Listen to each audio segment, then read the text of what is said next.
Quando a fuselagem quebrou ao meio, uma asa inteira foi arrancada do corpo da aeronave e o fogo consumia tudo ao seu redor. A cena era um pesadelo. Metal retorcido, gritos abafados, fumaça negra cobrindo o céu. As unidades de resgate assumiam seus postos, a fim de salvar tantas vidas quanto possível. Só que há um detalhe que não fez sentido.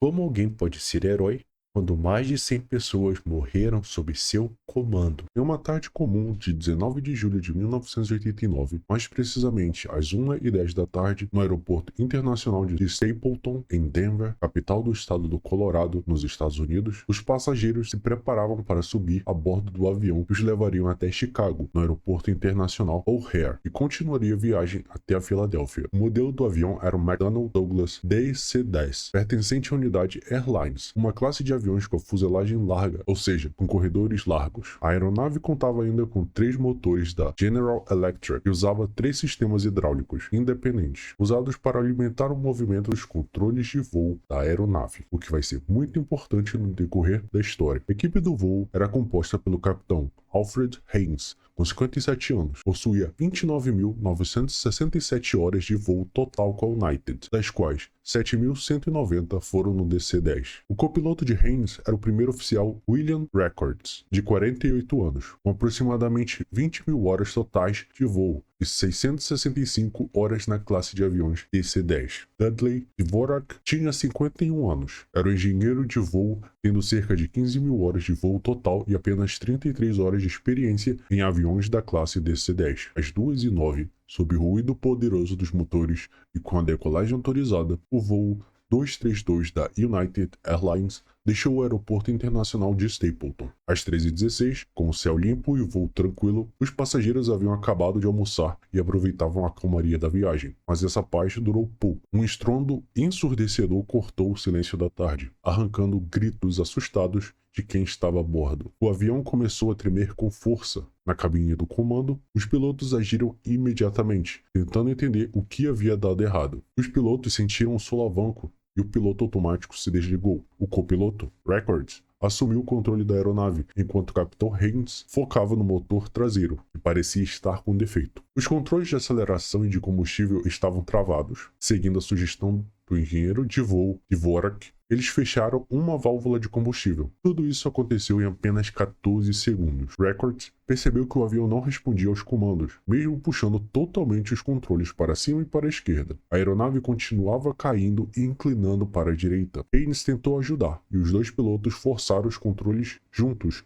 mas nada acontecia. Com medo de que o avião virasse de cabeça para baixo, eles reduziram a potência do motor esquerdo e aumentaram a do motor direito. Aos poucos, isso ajudou a estabilizar o voo. Nesse momento, o copiloto gritou que não conseguia controlar o avião. A aeronave começou a perder altitude rapidamente, e o corpo do avião inclinava-se perigosamente para a direita. O comandante Haynes reagiu, ordenando que ele assumisse o controle. Ele empurrou o Banshee com força total para a esquerda, mas mesmo assim, nada mudava. O avião continuava a girar, cada vez mais próximo de uma rotação completa. Se não conseguisse estabilizá-lo logo, a aeronave poderia se inverter por completo e mergulhar rumo ao solo em poucos segundos. Foi então que algo ainda mais assustador aconteceu. O engenheiro de voo gritou, com a voz tomada pelo desespero, que não havia nada ali para lidar com algo daquele jeito. Todos os 3 sistemas hidráulicos do avião estavam com pressão e nível de óleo zerados. Era como se tivessem perdido os músculos da aeronave. Os comandos não respondiam mais. O sistema hidráulico de um avião é muito importante, porque funciona como um sistema muscular da aeronave. Ele é responsável por mover partes essenciais, como os ailerons,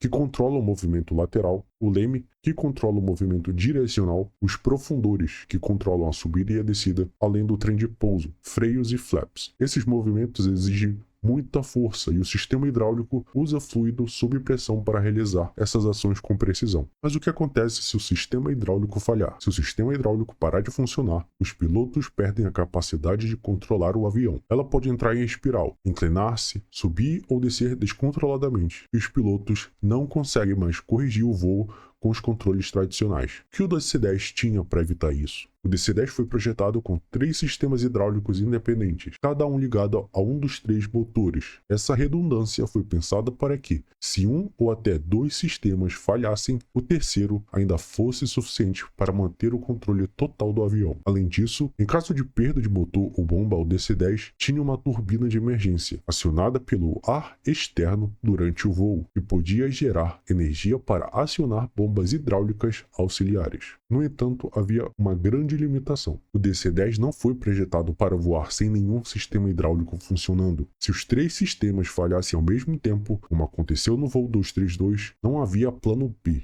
E pior, não existia a opção de controle manual sem ajuda hidráulica. Às 13h18, quando a fuselagem estava prestes a virar completamente de cabeça para baixo, o comandante Haynes decidiu imediatamente reduzir o motor esquerdo para a marcha lenta e aumentar a potência do motor direito. Essa manobra rapidamente surtiu efeito e a aeronave gradualmente voltou ao voo nivelado. No entanto, um novo problema surgiu. O avião agora só conseguia virar para a direita. Eles já haviam se desviado da rota por dezenas de quilômetros. Às 13h20, foi realizado o contato com o Centro de Controle de Tráfego Aéreo de Minneapolis e um pouso de emergência foi organizado no aeroporto de Sioux City, sendo o mais próximo, considerando a posição da aeronave. A tripulação contatou o pessoal de manutenção da United Airlines via rádio, mas foi informado de que a possibilidade de uma perda total do sistema hidráulico em um DC-10 era considerada tão remota que nenhum procedimento havia sido estabelecido para tal evento. Depois da falha completa dos sistemas hidráulicos, o avião perdeu todas as funções básicas de controle. Sem conseguir usar os comandos de voo, a aeronave começou a descer em um padrão perigoso, oscilando para cima e para baixo, perdendo cerca de 460 metros de altitude a cada ciclo. O comandante Haynes e o copiloto Records faziam o possível para manter a estabilidade, usando o que restava, os 2 motores das asas. Alternando a potência de cada um, tentavam controlar a direção e evitar uma queda descontrolada. Às 13h26, Haynes pediu que uma comissária de bordo experiente fosse até a cabine para preparar o procedimento de pouso de emergência. Pouco depois, ela voltou com uma informação que mudaria tudo. Havia a bordo um piloto da United Airlines de folga, que também era instrutor do DC-10, o mesmo modelo daquela aeronave. Seu nome era Dennis Edward Fitch. Ele tinha 46 anos e mais de 23 mil horas de voo, quase 3 mil só em aviões DC-10. E o mais importante, já havia simulado falhas como aquela em treinamentos. Fitch entrou na cabine às 13h29. A pedido do comandante, verificou pelas janelas se os ailerons estavam se mexendo e confirmou que não havia qualquer resposta nos comandos.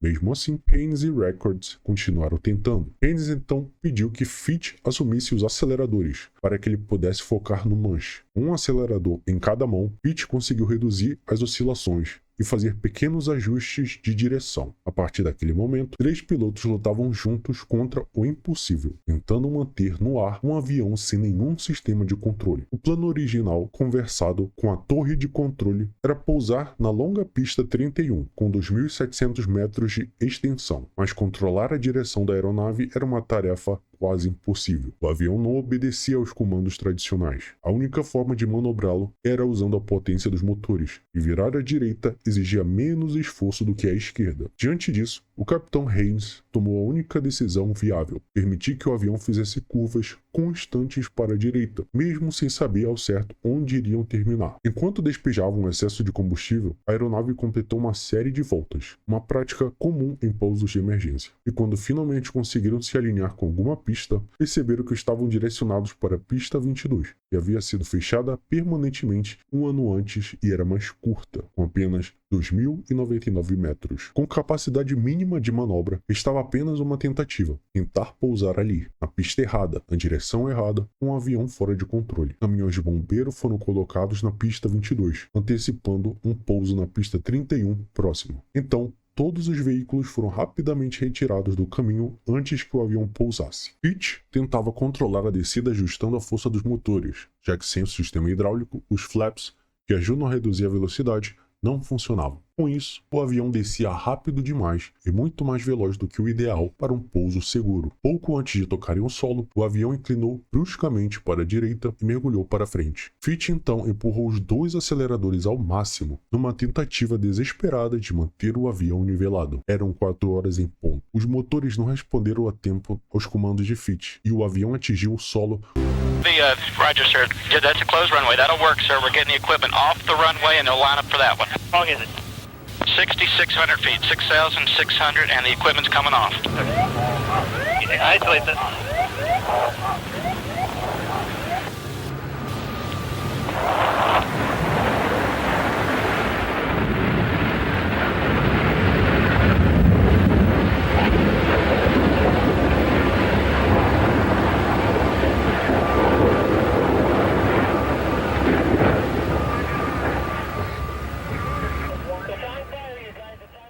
Com a asa direita. O impacto foi tão forte que derramou combustível e pegou fogo na mesma hora. A cauda se quebrou. O trem de pouso se soltou. Os motores se separaram e o avião se partiu em vários pedaços grandes. No último impacto, a asa direita foi arrancada e o que restou da fuselagem derrapou para o lado, virou e parou de cabeça para baixo, em um milharal ao lado da pista 22. Algumas testemunhas disseram que o avião chegou a dar uma cambalhota, mas isso nunca foi confirmado pela investigação. No fim das contas, das 296 pessoas que estavam naquele avião, 112 perderam a vida. A maioria morreu por causa dos impactos violentos durante a queda. Mas tem um detalhe que chama a atenção. 35 passageiros que estavam bem no meio do avião, em cima dos tanques de combustível, morreram por inalar fumaça do incêndio que veio depois da colisão. O mais assustador, 24 dessas vítimas nem chegaram a sofrer ferimentos físicos graves. Elas simplesmente foram sufocadas pela fumaça. Entre os passageiros daquele voo estavam 52 crianças, incluindo 4 bebês de colo que nem tinham assento próprio. Elas estavam ali por causa de uma promoção especial da United Airlines para o Dia das Crianças. Muitas viajavam desacompanhadas, o que torna tudo ainda mais pesado. No fim, 11 dessas crianças, uma delas de colo, não sobreviveram. E tem outro detalhe impressionante. Os socorristas só encontraram a cabine com os 4 tripulantes ainda vivos 35 minutos depois do impacto. Eles estavam presos entre os destroços. Todos os 4 sobreviveram, se recuperaram dos ferimentos e mais tarde voltaram a voar. Após o acidente, a peça central do motor traseiro, o disco do ventilador com suas pás, medindo cerca de 2,4 metros, não foi encontrada, apesar de uma busca extensa. A fabricante, General Electric, ofereceu recompensas de $50 mil pelo disco e $1.000 por cada par. 3 meses depois, uma fazendeira encontrou a maior parte do disco em sua plantação de milho e recebeu a recompensa, enquanto o restante foi achado nas proximidades. O relatório da Junta Nacional de Segurança do Transporte dos Estados Unidos, cuja sigla em inglês é NTSB, apontou como causa provável a falha em considerar fatores humanos e limitações nos processos de inspeção e controle de qualidade da oficina da United Airlines. Isso permitiu que uma trinca por fadiga, originada de um defeito metalúrgico no disco de titânio, não fosse detectada. A falha não contida lançou fragmentos de metal em alta velocidade que atingiram e destruíram as linhas hidráulicas dos 3 sistemas independentes da aeronave. Com a perda quase total dos controles de voo, a tripulação conseguiu manter controle limitado, usando apenas os motores das asas. Ao variar a potência de cada motor, ajustavam o rumo e juntos conseguiam alguma regulação de altitude. Essa técnica permitiu levar o avião até o aeroporto de Sioux City e alinhar para pouso, mesmo sem flaps, o que obrigou a uma aterrissagem em velocidade extremamente alta e sem possibilidade de reduzir a taxa de descida. No impacto, a aeronave se despedaçou, capotou e pegou fogo, com partes parando em um milharal ao lado da pista. Apesar da gravidade do acidente, 184 pessoas sobreviveram, 62% dos ocupantes. A sobrevivência foi atribuída ao relativo controle que a tripulação conseguiu manter, além da rápida mobilização dos serviços de emergência. A tripulação, formada por Paul Haynes, William Records, Dudley Dvorak e Dennis Fitch, enfrentou o impensável, perda total dos sistemas hidráulicos do DC-10 após a explosão do motor traseiro. Sem comandos de voo, eles improvisaram um método inédito de controle, usando apenas os motores das asas para direcionar e ajustar a altitude do avião. Cada um assumiu uma função crítica, dividindo responsabilidades e mantendo a calma, numa situação em que o destino parecia selado. Nesse momento, entrou em cena Dennis Fitch, o instrutor de DC-10 que viajava como passageiro. Com sua experiência, ajudou a tripulação a coordenar o uso assimétrico dos motores, com mais precisão, dando ao grupo uma chance mínima de controlar a aeronave. Graças à união dos quatro, o avião chegou a Sioux City e conseguiu pousar, ainda que violentamente. A manobra resultou na destruição da aeronave, mas salvou 184 vidas, transformando um desastre inevitável em um feito lembrado como exemplo de sangue frio, cooperação e improviso sob pressão.